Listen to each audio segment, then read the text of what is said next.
Eyler-Venn diaqramına əsasən doğru cavabı müəyyən edin. Süfrələr döşəndi, qızıl qədəhlər düzüldü. Xəstə göz qapaqlarını qaldırdı, üzü nurla işıqlandı.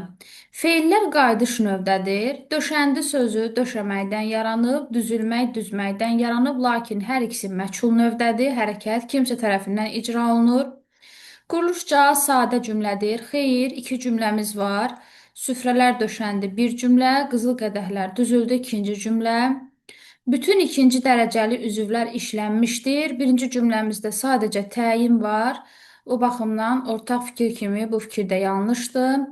Feillər məlum növdədir. Xəstə göz qapaqlarını qaldırdı. Qaldırmaq sözünün köküdür. Sadə feildir, məlum növdədir. İşıqlandı sözündə lan leksik şəkilçidir. Heç bir növə aid şəkilçi olmadığına görə məlum növdür. Cavabımız 4. İsmi xəbərlidir. Xeyr. Cümləmizdə iki dənə xəbər var. Hər ikisi təsriflənən feillə ifadə olunub. Feili xəbərdir. Cavabımız sadəcə 4 olacaq.